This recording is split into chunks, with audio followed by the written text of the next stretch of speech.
I used to think silence kept the peace until the night my father turned my career into a punchline and 25 people laughed. Sitting at that long table under the soft glow of the chandelier, something in me finally cracked. They called it just a joke. I called it the moment I stopped begging for respect. What happens when walking away from your family is the only way to find yourself? Like, share, comment, and subscribe to us. We always appreciate the time you have with us. I was 22 the night my parents decided I no longer belonged to them. The air was syrup thick, thunderheads stacked over the Belmead Hills cicadas, droning like they were cheering for someone else's victory. I stood on our front porch with my suitcase staring at the brass knocker shaped like an eagle, knowing it would never open for me again. The fight had burned through the entire afternoon, my mother's sharp voice cutting through every word I tried to say, my father pacing like a lawyer waiting to object. It started with a phone call from the dean's office.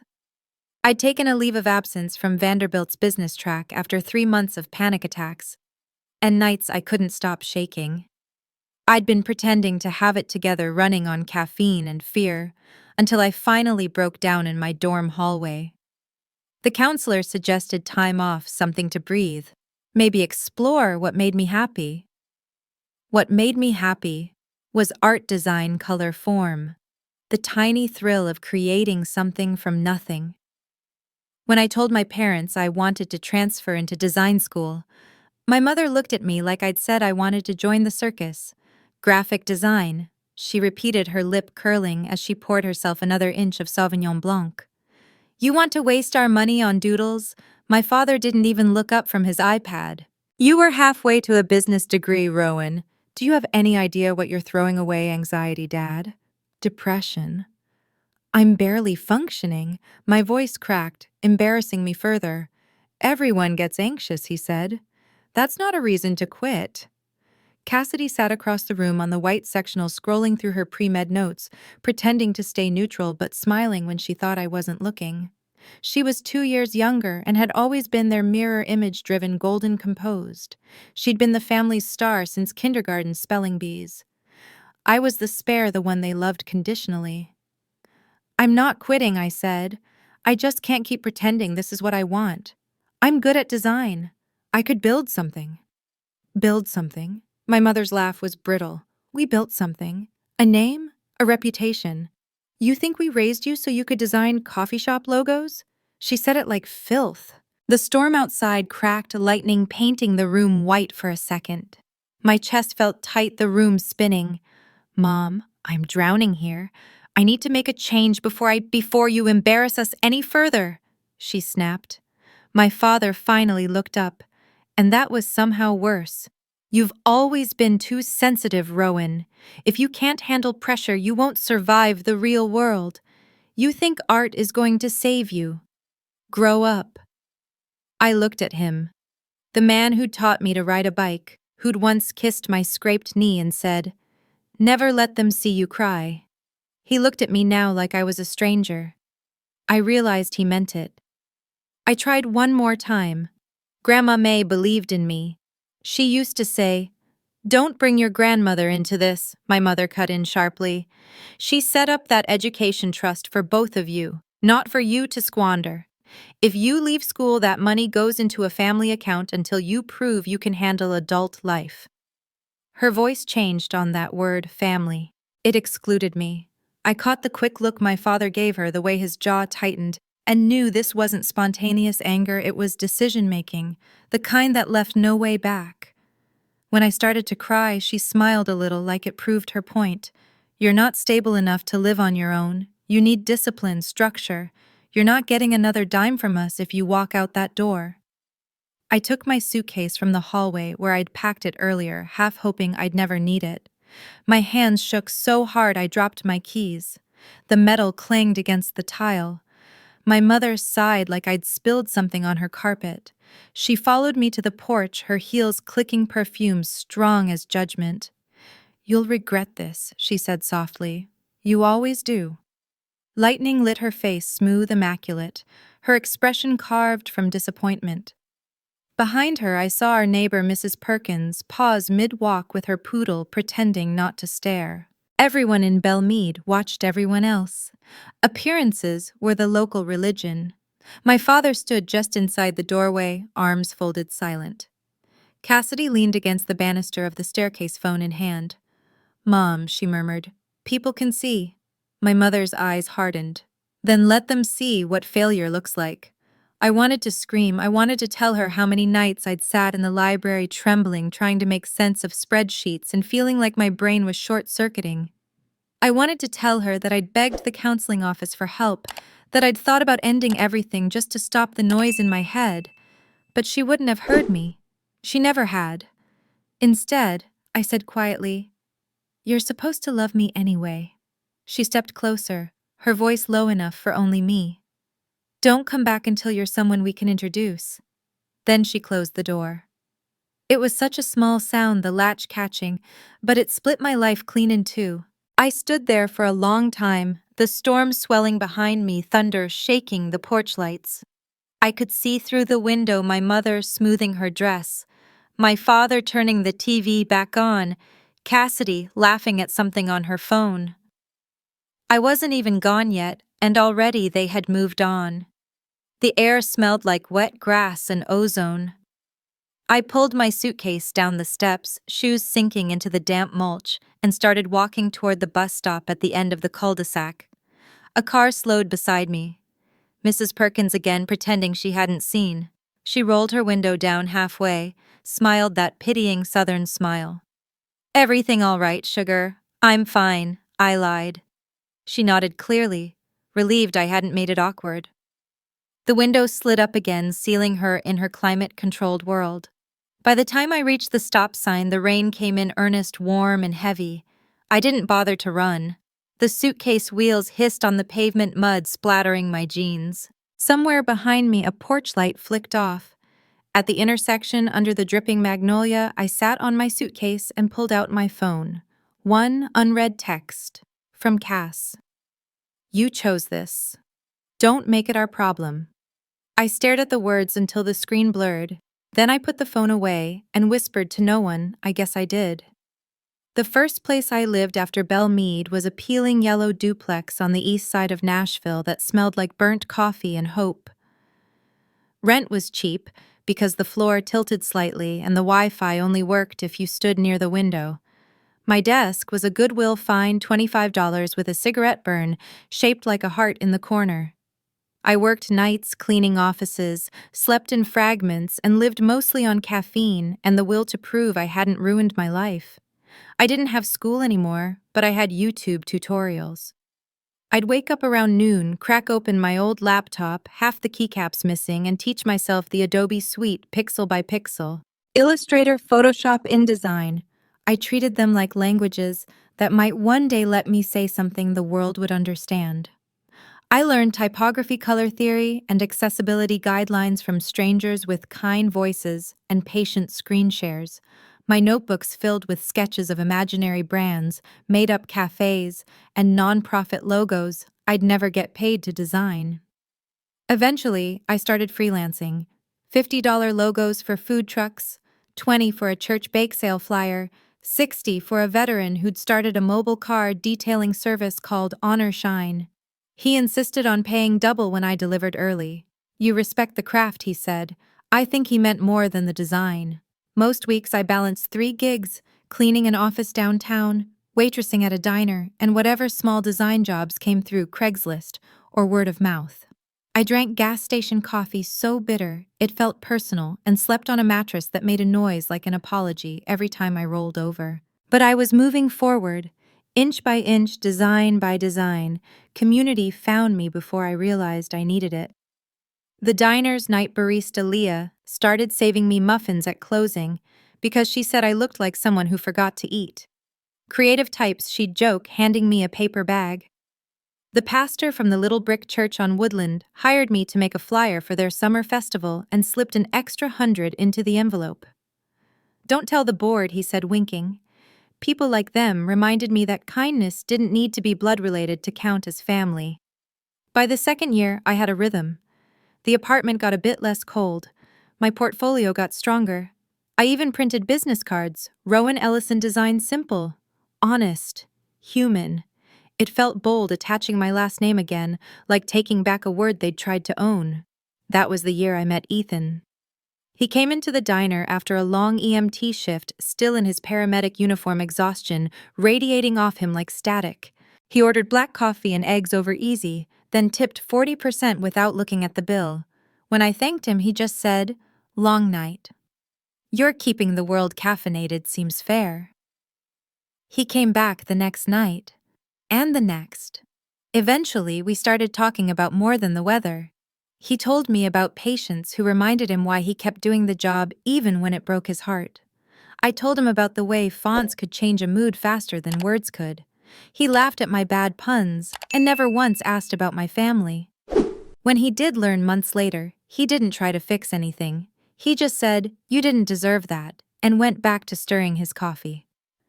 That was the moment I realized love didn't have to feel like performance anxiety.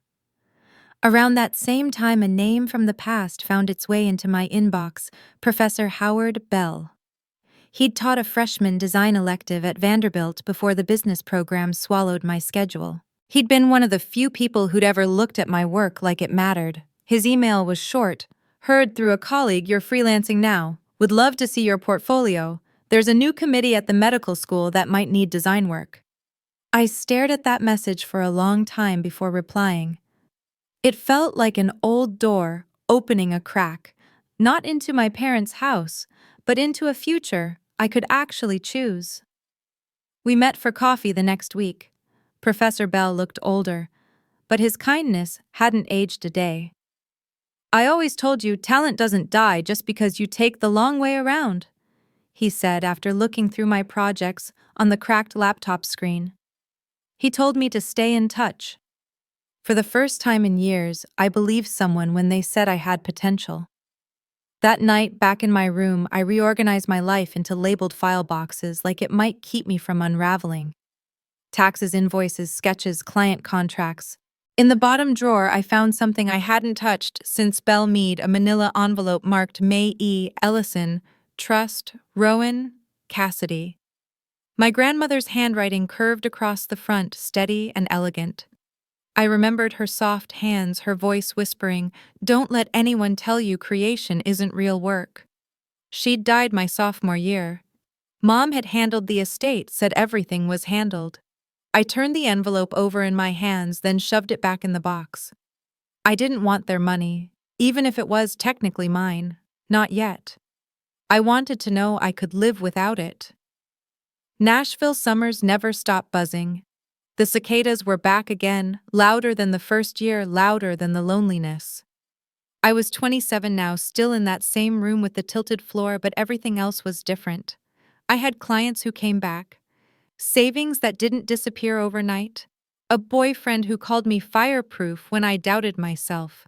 The fear that had once chased me from that brick house in Belle Meade had turned into something else: momentum.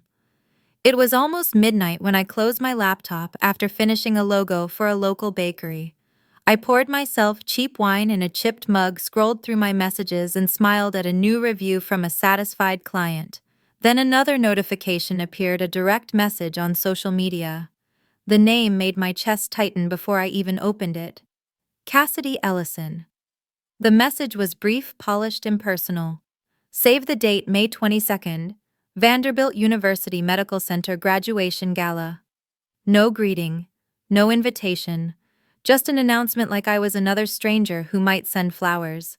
I read it twice, waiting for some follow-up line that didn't come. None did. My phone felt heavy in my hand, the screen glowing with her perfect signature, Dr. Cassidy Ellison, MD. Outside, thunder rolled in the distance again. I took a long sip of wine, let the sound fill the silence, and whispered to myself, "Guess I finally made the guest list." But even I knew I hadn't. The gala smelled like money and lilies. Even before I stepped through the revolving door, I could hear the quartet floating out from the ballroom violins, trying too hard to sound effortless. Inside, white orchids climbed crystal vases, and servers moved like synchronized dancers with trays of champagne flutes balanced on silver palms. It was exactly the kind of place my parents loved, elegant, exclusive, and curated within an inch of its life. I arrived alone and deliberately late, half hoping I'd blend into the decor. My black dress was simple, my hair pinned up, makeup understated. I looked like someone who belonged but didn't want attention, which was the point. I wasn't there to be seen, I was there to see. The ballroom shimmered with chatter. Medical professors, hospital donors, and politicians trying to look humble while holding $200 glasses of wine. At the center of it all stood Cassidy, glowing under a chandelier, like the main character in someone else's dream. Her white dress matched the orchids, her smile flawless, her laugh rehearsed. On either side, my parents radiated pride. My mother's pearls caught the light. My father's cufflinks flashed gold. I drifted to the edge of the room, pretending to study the art installation near the stage. I'd told myself I came only for closure, but my pulse betrayed me. I wanted to hear them lie, to know exactly what kind of story they'd built without me. It didn't take long. A woman in a sequined jacket approached my mother and asked about her daughters. My mother's response was so smooth I almost admired it. "We're so proud of both our girls," she said, her voice carrying just enough to reach my corner. "Cassidy's finishing her residency and Rowan, oh, she's abroad consulting. So hard to keep up with her travel schedule."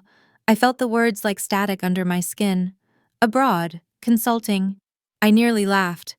They hadn't spoken to me in 5 years, but apparently I had a whole imaginary career worth bragging about. My father nodded along, adding, "She's doing quite well, international clients, I believe." A small group nearby murmured admiration. I wanted to walk over, hand them my calloused designer hands, and say, "I'm right here. I smell like printer ink, not Paris." Instead, I took a flute of champagne from a passing tray and drank half in one swallow. "Rowan." The voice behind me made my shoulders jolt. I turned, expecting some ghost of the past, and found Professor Bell instead. His hair had more silver now, but his eyes were still kind. "Professor Bell," I said, stunned. He broke into a grin. "It is you. I thought I recognized you, but well, I didn't want to assume." "My goodness, it's been years." "5," I said, surprised at the steadiness of my voice. He studied me, then shook his head with something like pride. "You look good. Confident. Are you still designing?" "I am. I run my own studio now." "Of course you do." He laughed softly, delighted. "You always had that independent streak. Listen, come meet someone. I think you'll like her." Before I could protest, he guided me through the crowd toward a tall woman with cropped silver hair and the kind of posture that came from command, not arrogance. "Dean Gregory." He said, "This is Rowan Ellison, one of my most gifted former students." The dean extended her hand. "Ellison," she repeated, eyebrows lifting slightly. "Any relation to Dr. Cassidy Ellison?" I hesitated. "Yes, older sister." "Well, talent clearly runs in the family," she said briskly. "Professor Bell tells me you're in design." "Yes, ma'am. We've been talking about a full rebrand for the medical school website, signage, everything. Our current materials look like they were designed in 2002. Would you be open to meeting next week to discuss?" It took me a moment to find words. "I'd love to." I managed. Her handshake was firm, final. "Excellent. Send me your availability. I admire women who build something from the ground up." She smiled, once thin, but genuine, then turned to greet another faculty member. Professor Bell looked at me like a proud uncle. "See, the world notices when you do good work. Institutions can move slowly, but the right ones still value merit." I smiled, but my throat ached. I had spent so many years believing that only my family could open doors for me. Now a stranger was offering one purely because I'd earned it. "Thank you," I said quietly. He patted my shoulder. "You earned it, Rowan. Always did." When he left to refill his drink, I wandered toward the back hall for air. My heels clicked against marble, echoing in the quieter corridor that led to private suites. The noise of the ballroom faded into a polite hum behind me. I leaned against the wall, trying to slow my pulse. That's when I heard my sister's voice. It carried through a cracked door, smooth and measured. Cassidy always knew how to modulate a tone. "Mom," the lawyer said, "Rowan's forfeited no contact, no degree. We can redirect her portion to the family foundation." The words slammed through me before I could breathe. My mother's voice answered low and sharp. "Are you sure it's airtight? We can't have her resurfacing and claiming anything now that the foundation's tied to the donors." "I'm sure," Cassidy said. He said since she left school and there's documented estrangement, it's enough. She doesn't exist legally, not where it counts. A pause. Ice in my veins. "She chose this," my mother murmured. "We're simply protecting the family." I pressed closer to the wall, heartbeat hammering in my ears. My hands trembled around the phone. I'd instinctively lifted thumb, hovering over the record icon. The same manila envelope flashed in my mind, the one marked May E. Ellison Trust, Rowan R. Cassidy. Grandma May's handwriting, soft and looping. They were talking about that. My sister's voice again hushed but smug. "It's poetic, really." She walked away, and now her half does something meaningful. "Exactly," my mother said. "She made her bed. And we'll make sure it benefits the right people." A burst of laughter from the ballroom masked the sound of my breath catching. I backed away slowly, careful not to let the door creak. My hand tightened around my clutch until my knuckles whitened. For years I'd told myself that leaving had freed me from them. But standing there hearing them erase me with legal language and charity smiles, I realized they hadn't let me go, they'd buried me alive on paper. I turned down the hall, forcing my face blank, every step steady. I would not give them the satisfaction of seeing me crumble. I would find proof. I would find my grandmother's intent, the one they were twisting into self-congratulation. As I neared the ballroom again, I caught my reflection in the mirrored column by the door, composed, unrecognizable. The girl who'd left Belle Meade was gone. I lifted my champagne flute again, pretending to sip the bubbles, catching the chandelier light like tiny sparks. Across the room, my parents laughed with the Dean Cass glowing beside them, the perfect family portrait. They didn't know I was standing 10 yards away, hearing every lie unravel in my head. The violinist shifted into a new key, bright and sharp.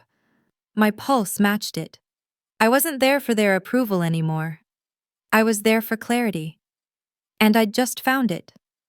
The corridor outside the coat check smelled faintly of cedar and champagne, like celebration wrapped in deceit. My heart was still rattling from what I'd overheard in the side room, but my hands were steady now, my mind electric. I pressed my back against the wall, thumb hovering over the red record button. Then I heard it again, my sister's voice through the cracked door. "Yes, Mom," I told him. He said with the paper trail of 5 years of silence, "It's documented non-communication. That's as good as forfeiture." Her tone was soft, composed, the same one she used when diagnosing a patient, not when talking about a living, breathing sister. There was a pause. Then my mother's voice came through, clipped and brittle. "Make sure the lawyer uses the term constructive abandonment. It sounds clinical, not cruel. Constructive abandonment. Like I was a derelict property, they were justifying bulldozing." Cassidy again. "Right. And he'll move her portion into Dad's donor fund this quarter. Once the gala donors see the numbers, it'll be permanent." Good. The foundation's reputation is what matters. I didn't breathe. I just let the phone in my hand start recording, screen glowing faintly red in the dim light. Their words slid through the crack in the door like knives, each syllable deliberate, practiced. "If she ever tries to contest," my mother added, "we'll show she left voluntarily. The emails, the address changes, the years of nothing. She made her choice." My sister's voice softened into something almost pitying. "She always does, Mom. That did it. I hit stop, then save." The sound of the ballroom swelled as someone opened a door farther down the hall, laughter spilling through. I slipped into the shadows behind a marble pillar, breathing slow, forcing my face to calm. The recording sat in my palm like a live wire, proof. For 5 years, I'd been haunted by the idea that maybe I'd been too dramatic, too sensitive, too much. They'd told me my breakdown was weakness. I'd believed them. Now I had receipts, literal ones. I opened my messages and typed to Ethan first. Me, they're trying to steal my inheritance. I have them on tape. The 3 dots pulsed, then disappeared. A full minute passed before his reply came. Ethan, you okay? Where are you right now? Me still at the gala. Can't leave yet. Another pause. Ethan, be careful. Don't confront them until you have backup. Then I opened my chat with Jordan Price, my operations partner. If Ethan was the emotional anchor, Jordan was the strategist, the guy who ran spreadsheets like sermons and made sure our studio's contracts had no loopholes. Me need your brain. Recorded my family talking fraud. They're moving Grandma's trust to Dad's donor fund. His reply came almost instantly. Jordan Jesus Rowan. Don't blow it up there. Evidence first. Calm head, you hear me? Me already recording. Keeping phone hidden. Jordan. Good. Text me the file when you're clear. We'll verify timestamps, then talk to Marcus. Marcus, our lawyer for studio contracts. Smart, discreet, lethal when needed. I tucked the phone into my clutch and inhaled slowly. The corridor light flickered as the ballroom doors swung open and shut, with waves of sound music, laughter, clinking glasses. The rhythm of their world went on oblivious. For a fleeting second, doubt coiled inside me. Maybe I'd misheard. Maybe they didn't mean it literally.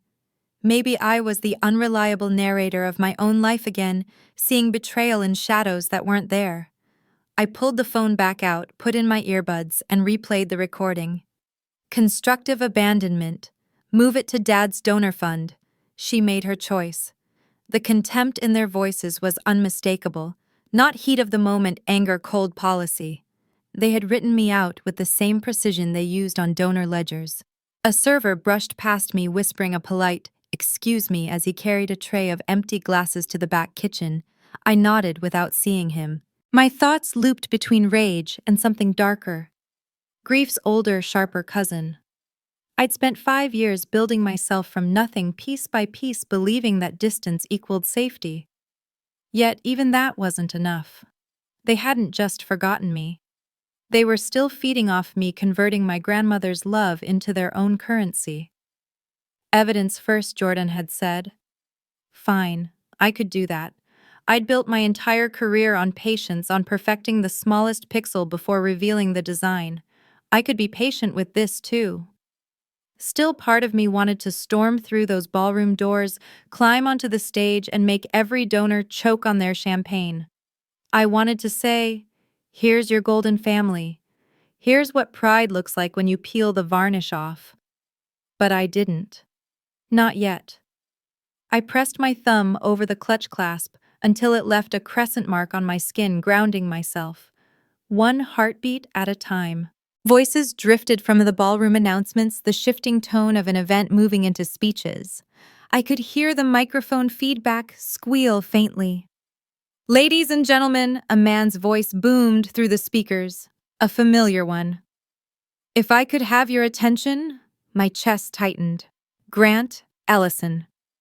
I edged closer to the doorway, the red light of the record icon blinking again as I opened my camera app and started a new clip. He stood under the stage lights, tuxedo-perfect hand on the microphone like he was born holding one. My mother and Cassidy stood beside him, their smiles luminous and rehearsed. Tonight, my father began. We celebrate not just academic excellence, but the strength of family. Because family, he paused for effect, is everything. Polite applause rippled through the room. Cassidy's achievement reminds us that dedication and support can move mountains, he continued, voice warm, practiced. My wife and I couldn't be prouder of both our daughters. Cassidy, of course, stands before you tonight as a newly minted physician, and Rowan, though she couldn't be here, continues to make us proud with her work abroad. The lie rolled off his tongue like scripture. My fingers clenched around the phone. She's consulting for international firms now. he said smoothly. A testament to perseverance and… My vision blurred for a second. The irony was almost poetic. He was using me, the ghost of me, to gild his speech about family unity. People laughed and nodded lifted glasses. I glanced down at the screen. The red icon still pulsed. Evidence on top of evidence. My face reflected faintly in the phone comm, composed expressionless. I whispered to myself, "Keep recording." The lights dimmed slightly as the spotlight brightened over the stage, catching my father's wedding ring, my mother's pearls, my sister's practiced smile. He raised his glass. "To family," he said. "To our 2 daughters who make us proud." And somewhere in the dark, hidden among applause, my recording caught every word. The spotlight made my father glow. Or maybe it was just the confidence of a man who'd never been caught in a lie. He stood center stage, tuxedo perfect smile crisp as the pleats on his shirt, one hand resting on the microphone like it belonged to him. The applause softened as he spoke, his voice smooth enough to butter glass. "Cassidy's achievement," he said, "is a testament to hard work, perseverance, and the strength of family. But tonight, we also honor our eldest, Rowan, who couldn't be here with us. She sends her love from overseas." The crowd murmured, approvingly polite and unaware they were being fed fiction. "She's been consulting internationally, expanding her design business. We're so proud of both our daughters who remind us daily that the Ellison name means excellence, integrity, and devotion." I could have laughed if it didn't hurt so much. I was standing 10 yards away in the half-dark, holding my phone to my chest, recording every word of the man who'd told me I was no longer his daughter. My hands shook, but I wasn't crying. Not anymore. Professor Bell appeared beside me, materializing like conscience in a gray suit. He whispered, "Do they know you're here?" I shook my head. His eyes widened slightly, then softened with understanding. "Be careful, Rowan." "I'm done being careful," I said quietly. He looked at me for a long beat, then nodded. "Then at least be strategic." The applause swelled again as my father lifted his glass. The chandeliers cast honey-colored light across the room, gilding every smile. I could see my mother's pearls glowing near the front table, her face radiant with false pride. Cassidy stood beside her, gracious and self-assured, the doctor, the daughter who stayed. Professor Bell drifted back into the crowd, and that's when I saw her, Dean Marjorie Gregory, standing near the donor tables. She noticed me watching and raised an eyebrow, recognition flickering across her face. I hesitated only a second before weaving through the guests toward her. My heels clicked against the marble, echoing louder than my heartbeat. "Dean Gregory," I said softly when I reached her. She turned, fully assessing me with that same sharp, exacting gaze she'd had earlier. "Rowan, isn't it Professor Bell's former student?" "Yes, ma'am." Her glance flicked toward the stage. "That's your father, isn't it?" "Yes." My voice didn't waver. "And that's my sister." She folded her arms, intrigued. "You're the one he said is working overseas." "I'm not overseas," I said. "I'm right here." Something in her eyes sharpened. "I see." I took a breath. "They disowned me 5 years ago. I built my own design agency from scratch, no help, no contact. I only came tonight to see for myself what story they've been telling." The dean's gaze didn't soften, but it steadied. "That's quite a statement to make." "It's not a statement." I slipped my driver's license from my clutch and handed it to her. "It's proof." She studied the ID, then looked back up at me. "You're saying they're misrepresenting you publicly?" "Yes, and privately." I hesitated, then added, "I also have a recording that suggests financial fraud involving my grandmother's trust." That made her still. She glanced around the crowd, the stage, the donors still clinking glasses. "You're telling me this, here, I don't know who else to trust." Dean Gregory exhaled slowly. "Rowan, your family story is their business.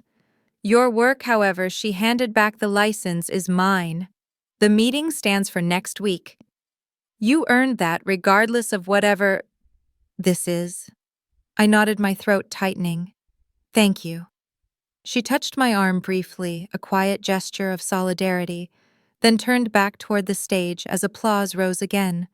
That small validation cracked something open inside me, not pain, but power. For the first time in years, someone with authority had looked at me and seen a professional, not a problem. The orchestra swelled. My father's voice echoed, "Family is everything!" He raised his glass again. The crowd cheered. I looked around, and that's when I noticed it. The flicker of blue light across faces. People were pulling out their phones, taking photos, filming videos. Dozens of little glowing screens aimed toward the stage and a few catching me in the background. I was visible now, framed by chandeliers and mirrors, the black dress reflecting the light like armor. I stood there perfectly still, camera still running at my side. It was almost funny. For years I'd been invisible. Tonight, my father's own spotlight might out me. The music softened into applause again. My father stepped off the stage, embracing Cassidy first, then my mother. They laughed radiant under the light. I could almost hear the caption they'd use when the photos hit social media: proud family celebrating success. Then my mother's head turned. Her smile didn't falter right away. She was too practiced for that, but her eyes found mine across the crowd. For a heartbeat, confusion, then calculation, then shock. The glass in her hand trembled just slightly. I held her gaze unblinking. I wanted her to see me, the failure, the dropout, the ghost she'd written off, and realize I'd walked back into their perfect story like a crack in the porcelain. She set her champagne down on the nearest tray, murmured something to the woman beside her, and began moving through the crowd. Her smile reassembled itself like a weapon. People turned to make room for her, curious. My phone was still recording the little red icon pulsing in the corner. The air between us shrank with every step she took. I could see her jaw tighten, her lips curve into that practiced social smile, her hand smoothing the pearls at her throat. When she reached me, she stopped just close enough for the scent of her perfume gardenia and control to fill the space between us. Her voice was light-honeyed, but her eyes were knives. "Rowan," she said. Her tone carried just enough volume to draw attention from the nearest guests, but not enough to seem undignified. Around us, champagne fizzed. The string quartet started a new song, something elegant and falsely serene. "Yes," I said softly. "It's me?" Her smile didn't move, but the muscle in her temple twitched. "Well," she said, each syllable perfectly enunciated, "this is unexpected." And the spotlight from the stage, still warm from my father's performance, shifted just enough to find us both. The room shifted before anyone moved. Conversations thinned to whispers, glasses froze mid-air, and the string quartet faltered on a wrong note that rang too long. My mother's hand clamped around my arm, nails pressing crescents into my skin. Her smile stayed fixed for the audience. "Come with me, dear," she murmured through her teeth. "We'll talk somewhere private." I didn't budge. "No, Mom. I think we can talk right here." A ripple went through the nearby tables, people pretending not to watch, but angling just slightly toward us, like flowers turning to light. My mother's face stiffened. "Don't make a scene, Rowan. You already made one," I said. "You just thought I wouldn't show up for it." The hush thickened. Somewhere a waiter stopped mid-step, holding a tray of glasses that trembled with each passing second. My father appeared, moving fast, his expression stretched tight with charm. "Ladies and gentlemen," he said, laughing a little too loudly. "My eldest, what a surprise. She's back from her travels." I faced him squarely. "You told everyone I was working overseas." He blinked, caught off guard by the volume in my voice. "We were just lying," I said. "You were lying. You haven't spoken to me in 5 years. You kicked me out at 22 because I had a breakdown and changed my major. Tonight, you tell people I'm a success story you helped write, but you didn't write any of it." A murmur rose through the crowd like wind through grass. My mother hissed, "Lower your voice." "Why?" I asked, turning so the room could hear. "You were loud enough when you disowned me. You said I embarrassed you, that I wasn't worth introducing. So why not let everyone hear how proud you really are? My sister appeared then, sliding through the crowd in her white dress, the image of composure. What's going on? She asked, though she knew. I didn't give her time to feign ignorance. Tell them, I said. Tell them what you told Mom on the phone an hour ago about moving my trust fund to Dad's donor account. Tell them about constructive abandonment. Cassidy's eyes widened just a fraction before narrowing into practiced concern. Rowan, you're being unstable again. There it was, the word they'd always used like a leash. Unstable. I almost smiled. You might want to pick another word. This time I recorded you. A sharp inhale from someone in the front row. My mother's hand twitched at her pearls. My father's face drained of its professional pink. You wouldn't dare, he said softly. Oh, I would? I pulled my phone from my clutch, the screen lighting up red. In fact, I already did. Cassidy took a step back, her voice rising for the first time. You don't understand the implications. I understand perfectly. I cut in. You tried to erase me legally so you could take what Grandma left for both of us.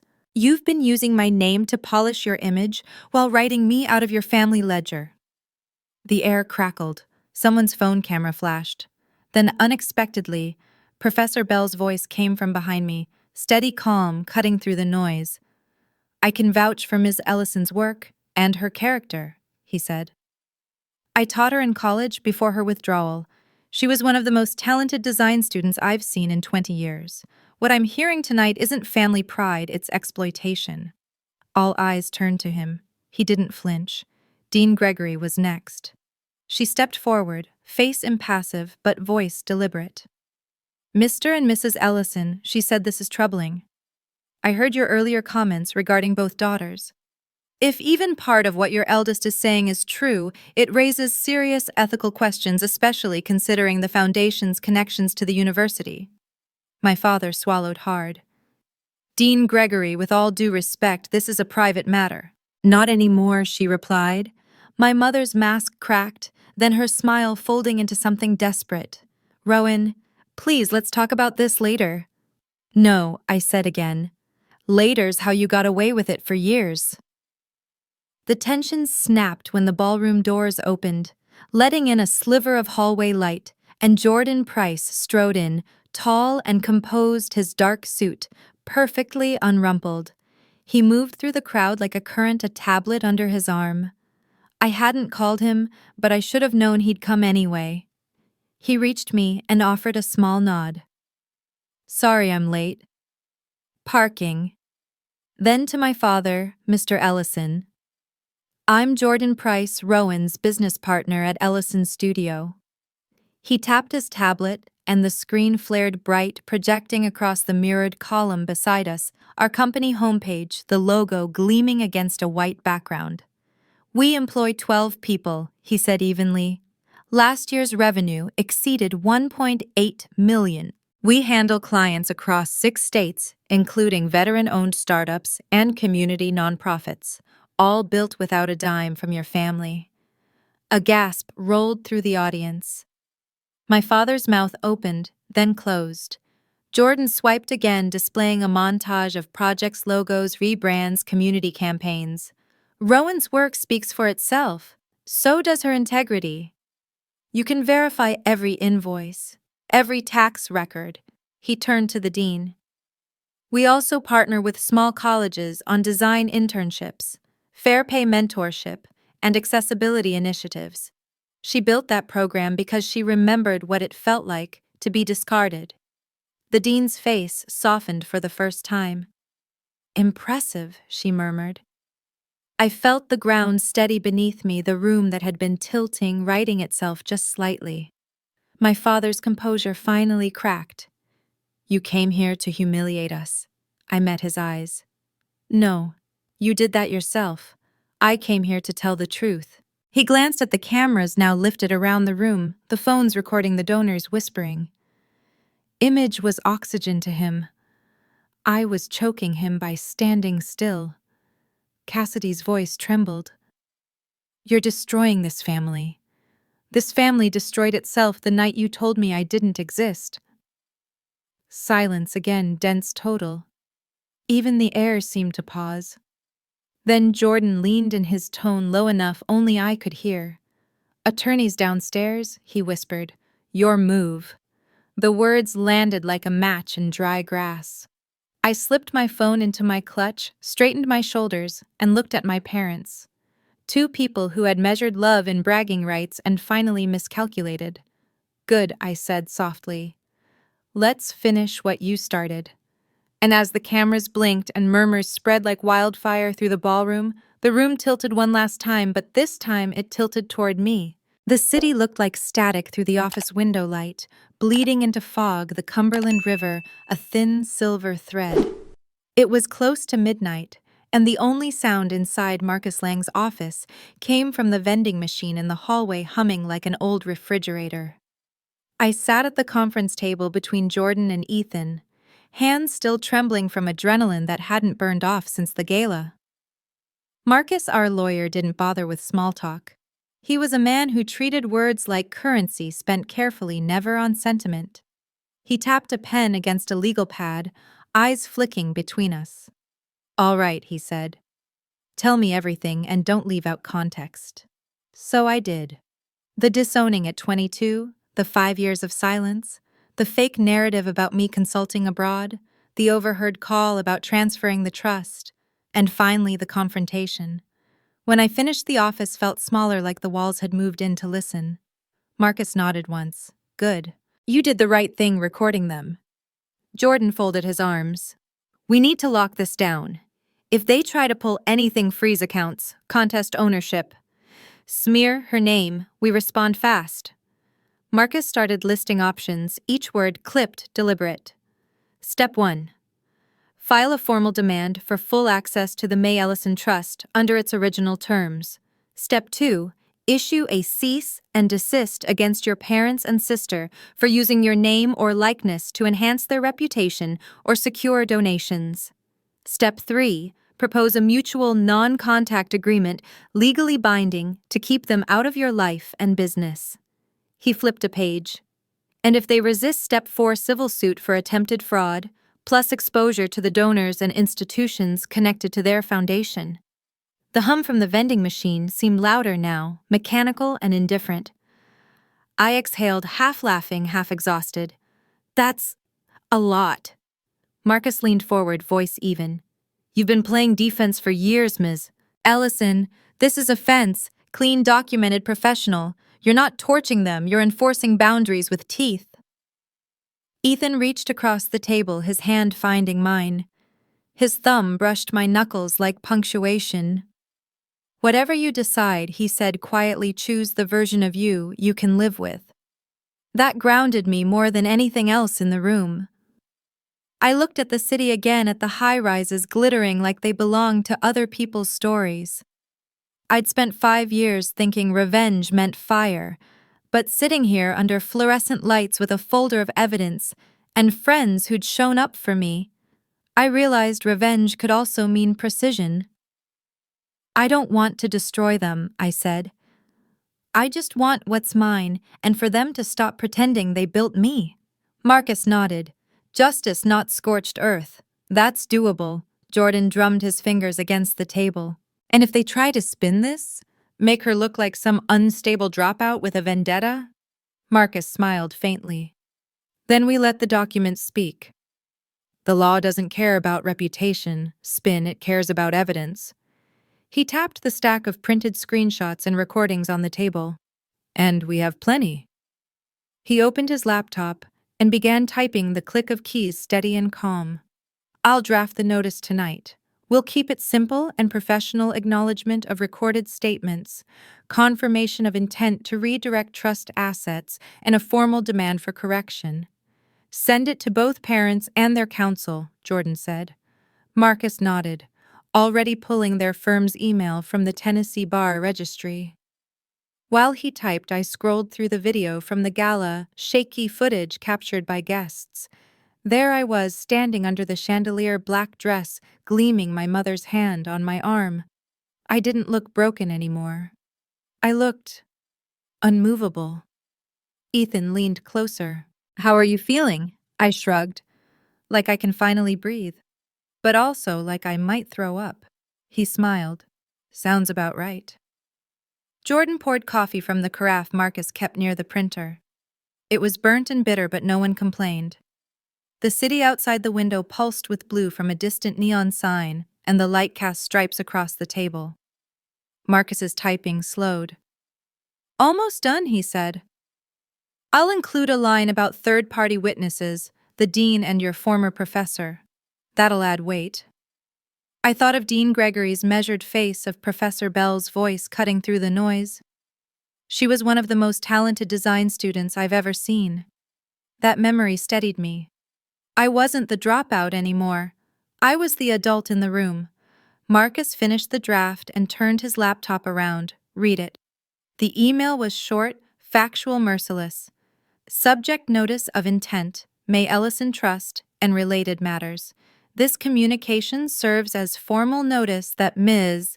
Rowan Grace Ellison possesses documented evidence of discussions between Delia and Cassidy Ellison regarding the redirection of trust assets originally designated to her under the May Ellison Trust. Such actions constitute potential breach of fiduciary duty and fraud under Tennessee law. Ms. Ellison hereby demands full and immediate access to her trust account under the terms specified in the original will of May E. Ellison, along with written confirmation that no funds have been diverted. Additionally, you are instructed to cease and desist from using Ms. Ellison's name, image, or professional success in any promotional, philanthropic, or social contexts.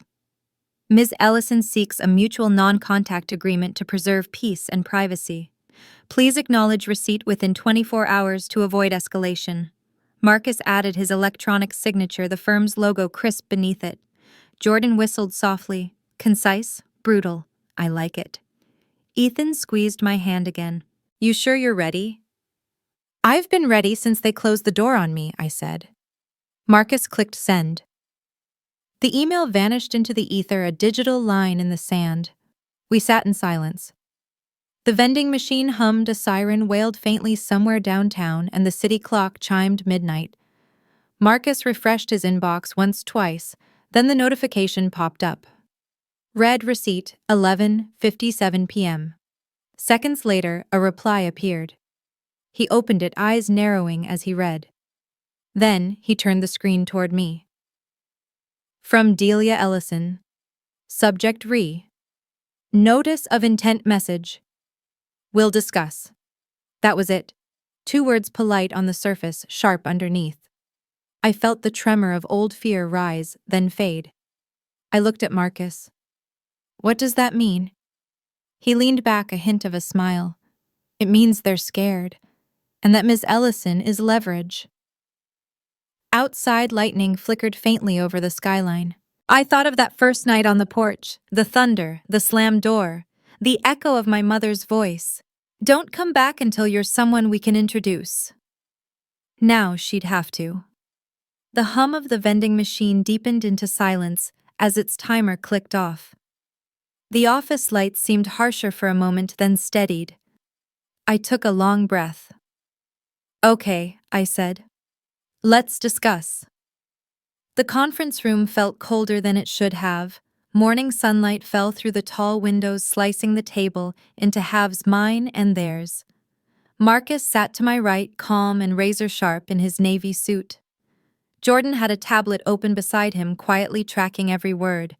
Across from us sat my parents, their attorney, and Cassidy, each arranged like chess pieces, waiting for permission to move. The only sound was the soft hum of the air conditioner and the shuffle of legal pads. My mother's perfume reached across the table, gardenia again layered over tension. My father's jaw worked silently, the muscle twitching every few seconds. Their lawyer, a graying man with polite eyes, cleared his throat. "My clients wish to resolve this matter privately," he began. "There appears to have been a misunderstanding regarding the trust language." Marcus didn't even look up from his notes. "You mean the recorded conversation in which they discuss fabricating constructive abandonment to seize assets? That misunderstanding." The man hesitated, coughed. Perhaps the terminology was unfortunate. The terminology Marcus interrupted smoothly was criminal. He turned a page. Tennessee Code 439 to 1114, fraudulent conversion of property held in trust. That's not a misunderstanding. That's a felony. A muscle in my father's neck tightened. My mother's manicured hands twisted a tissue she'd pulled from her bag, shredding it piece by piece. Marcus kept going. Furthermore, you used Ms. Ellison's name and fabricated achievements to solicit donors for your foundation. That's misrepresentation for financial gain. She has witnesses. Dean Gregory and Professor Bell are both willing to testify. Their lawyer tried to recover his rhythm. Look, we can all agree emotions ran high. Emotions don't draft legal memos. Marcus said, his voice crisp. Intent does. I sat silent, letting his precision do the work. My hands were clasped in my lap, steady for once. For years, I'd been on the wrong side of their power dynamic. Now the ground had shifted, and I didn't have to raise my voice to make it stay that way. Marcus slid a folder across the table. Here are the terms. Full access to the May Ellison Trust per the original will. A signed affidavit from each of you affirming you have no claim to the funds now or ever.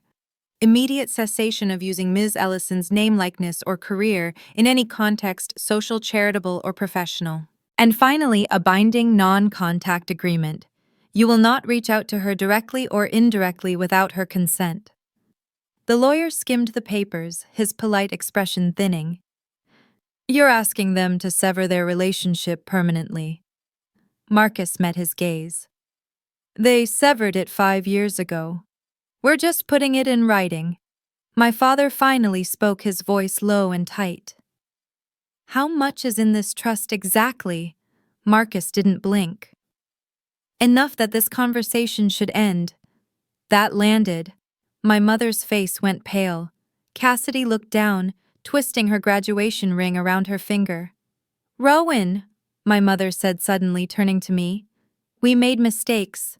We reacted poorly, but we never meant to hurt you. You have to believe that. I looked at her evenly. You didn't react poorly, Mom. You planned it. You chose your reputation over me. Her eyes glossed with tears that didn't quite fall. We were trying to protect the family. Then protect it, I said quietly. By signing. Cassidy's voice broke the silence. I'm sorry, she murmured. I turned toward her. You're sorry you were caught, I said, not unkindly. There's a difference. The room went still again. Marcus tapped his pen once against the folder. The documents are straightforward. Sign and we're done. Their lawyer leaned toward my parents, whispering his words too soft to catch. My father's hand clenched around his Mont Blanc pen, then released it. My mother dabbed her eyes, whispering something to Cassidy. I didn't listen. I watched the light shift across the polished wood, remembering the girl who had once stood outside their house with her suitcase, too scared to believe she deserved better than their conditional love. Now she was sitting at a table they couldn't control. Their lawyer cleared his throat again. My clients are willing to agree provided there's confidentiality, no public statements, no media involvement. Marcus nodded. Done. My client has no interest in spectacle. Only closure. My father grunted something that might have been approval or resignation. It was hard to tell. My mother stared at the signature line as if it were a cliff edge. You're sure you want to do this? She asked, almost whispering. I'm sure, I said. I needed family once. What I need now is peace. Marcus pushed the documents forward, uncapped a pen, and placed it neatly beside my father's hand. Then let's proceed. The clock ticked. My father picked up the pen. His signature came first, angular, deliberate, like it always looked on company contracts. Then my mother's cursive loops, tighter than usual, hands trembling. Finally, Cassidy, her initials small and tentative, as if even ink couldn't bear the guilt. The sound of each stroke was its own confession. Scratch, scratch, scratch. When it was over, Marcus gathered the pages, flipped through them quickly, and nodded. All signatures verified. I'll file copies with the trust manager by end of day. He slid a duplicate across to me. The paper was warm from the friction of their hands. I folded it carefully into my folder. For a moment, nobody moved. The silence wasn't hostile anymore, it was hollow. The kind that follows a verdict. My father finally stood.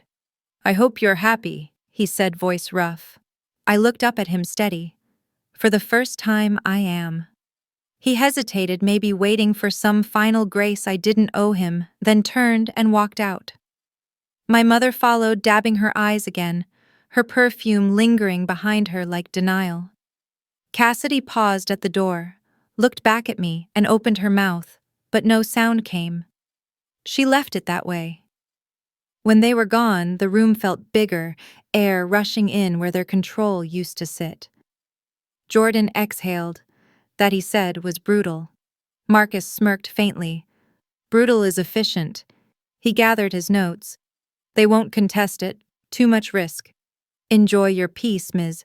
Ellison, you've earned it. He stood, shook my hand firmly, and left to make the filings. I turned to the window. Outside, the Nashville skyline shimmered under late-morning sunglass towers, throwing light back at the world. For once, I didn't feel like I was looking in from the outside. Behind me, Jordan said softly, "You okay?" I nodded. "Yeah, just catching up to what freedom feels like."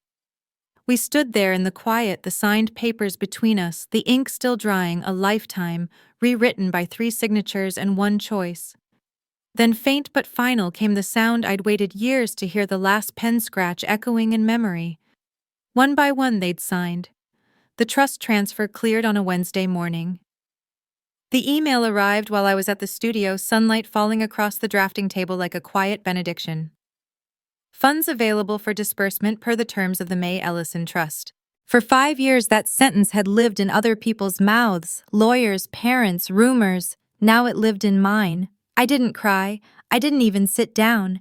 I just stood there staring out the wide window at the Nashville skyline, breathing in a future that didn't need anyone's permission. Then I rolled up my sleeves and went back to work. 2 weeks later, Ellison's studio doubled in size.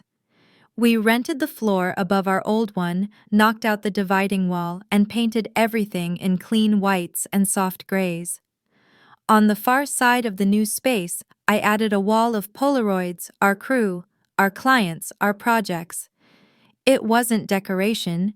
It was proof of what community looks like when built from the ground up. The first check I wrote from the trust wasn't for me. It went to start our first-gen Creatives Fellowship, paid internships for students who couldn't afford to build experience for free. The second check funded rebranding work for Haven House, a women's shelter 2 blocks from the studio. The third paid for a website redesign for the Nolensville Volunteer Fire Department, the same one where Ethan ran weekend calls. "Using it well," Ethan said when I told him.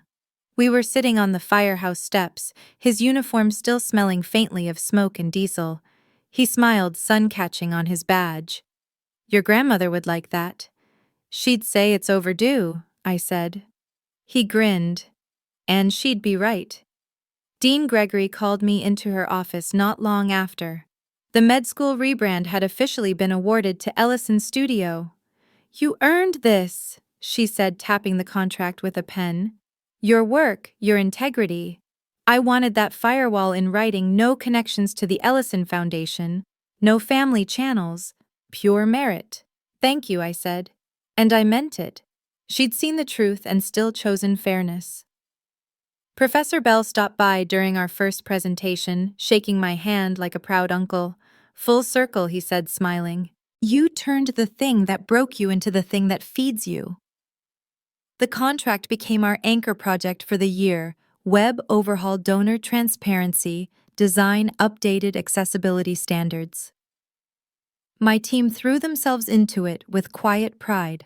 Not revenge, just excellence. Outside our walls, the ripples spread.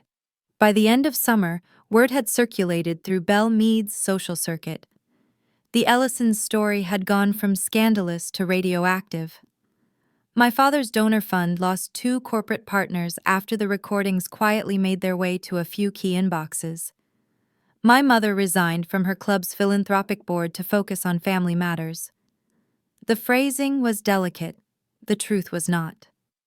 Cassidy took a residency out of state Oregon, I heard. A friend of a friend mentioned she'd asked her new colleagues to call her Cass Brooks, her middle name, and Grandma May's maiden name. I didn't feel triumph, just distance. Every now and then I ran into people from that old world, neighbors' acquaintances' faces from my childhood church, who used to smile a little too tightly. They didn't know what to say, so they said what people always say when truth finally catches up to them. We had no idea they'd murmur. We should have asked sooner. I never corrected them. Some things weren't worth reopening. On Sundays, I started dropping by a small church near our new office, not out of religion, but rhythm. They printed local business ads in the bulletin, and one morning I saw ours tucked between a diner coupon and a mechanic's logo, Ellison Studio Design with Integrity. The phrase was Jordan's idea, but it fit. Community replaced blood. That was the quiet miracle of it all. My team brought in interns who reminded me of my younger self, nervous, hungry, certain they didn't belong. We trained them, paid them, told them belonging wasn't something earned by pedigree. One afternoon, an intern named Leah asked, "Do your parents ever come by?" I smiled. "No, and that's fine." She hesitated. "Are you angry I thought about it?" "Not anymore," I said. Anger helped me start, but peace helps me keep going. The studio windows glowed amber that evening.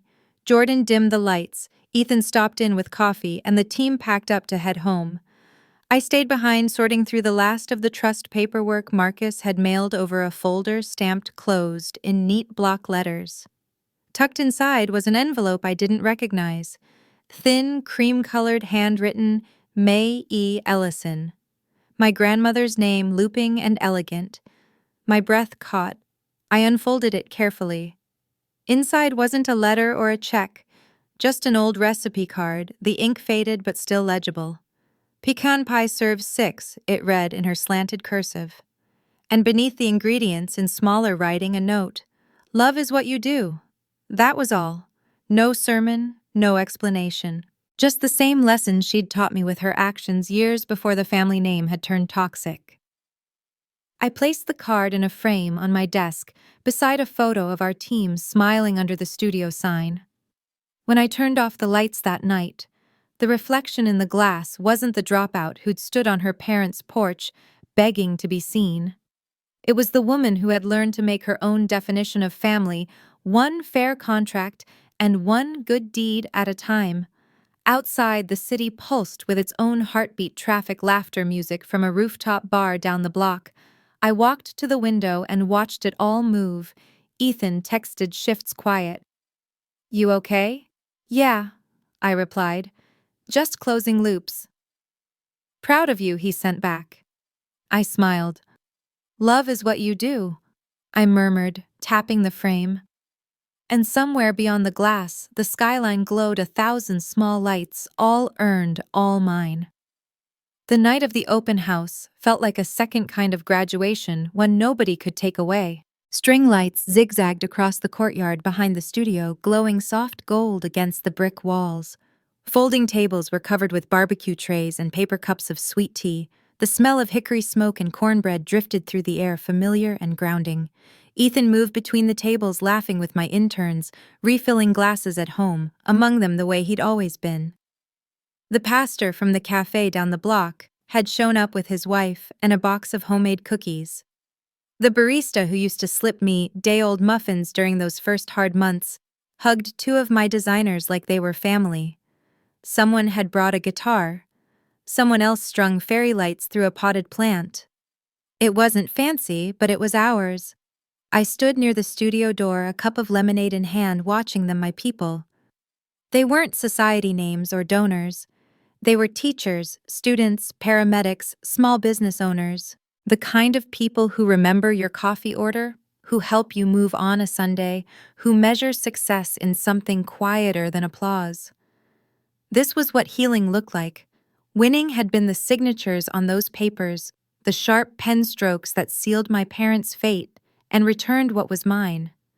But healing was this: the hum of conversation, the sight of interns laughing as they passed around ribs, the sound of the printer upstairs spitting out new job orders because our clients trusted us. Healing was making payroll on time. It was Jordan clinking glasses with the interns and saying "first rounds" on me. It was waking up without dread. I'd expected the end of the legal battle to feel like fireworks. Instead, it had felt like rain finally stopping, nothing dramatic, just air I could breathe again. The months since had unfolded in quiet satisfaction, projects finished, clients referred, deadlines met without panic. Every so often, the ache still came, the phantom echo of that slammed door at 22, my mother's words like splinters in my skin. But it no longer dictated my days. I carried it the way you carry an old scar, visible if someone looks close, painless most of the time, proof of what you survived. Ethan found me standing by the door.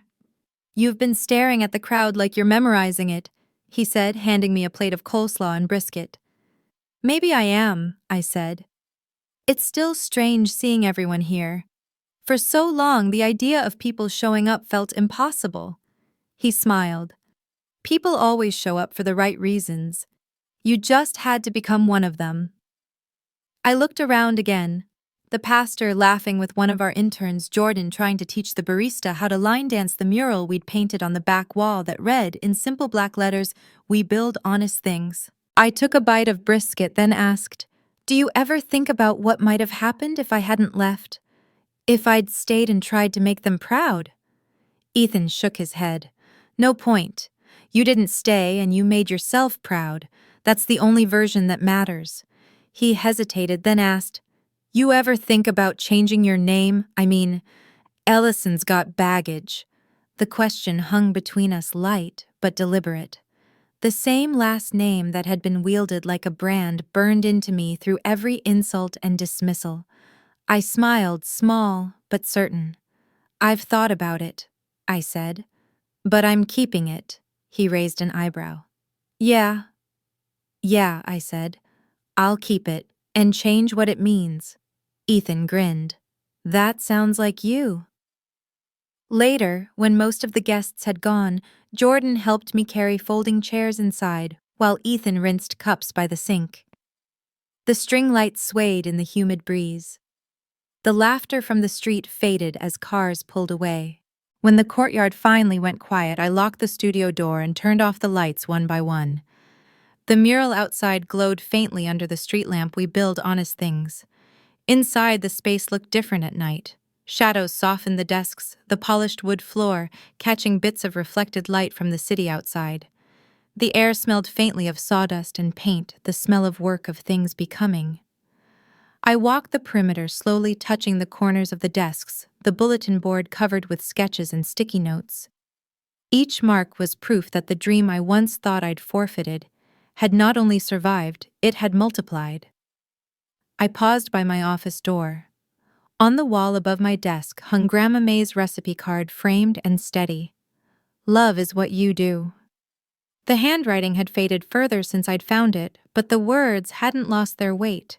I whispered, "I get it now." Ethan appeared in the doorway, sleeves rolled up, holding 2 cups of leftover sweet tea. "You ready to go?" "Yeah," I said, taking one. We stepped outside into the thick Tennessee night. The air smelled of honeysuckle and asphalt after rain. The street was mostly empty now, save for a neon sign flickering across the way. Ethan leaned against the brick wall, watching me. "You know, he said you built a whole new door?" I frowned. "A door." "Yeah," he said. "Your parents slammed one shut. You didn't break it down, you built another one beside it. Bigger, with your name on it." I laughed, soft and full. "Guess I did." He finished his tea and crushed the cup gently in his hand. "So," he said, "what's next?"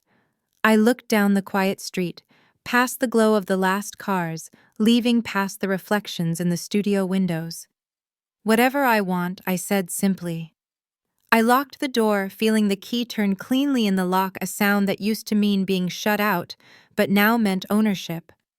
The sign over the door read Ellison Studio letters, painted in matte steel gray. I ran my fingers across the metal, warm from the day's heat.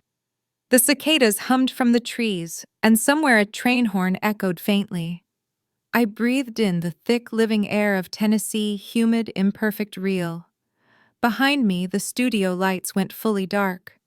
Ahead, the street opened wide under the flicker of distant neon. Paper wings burn.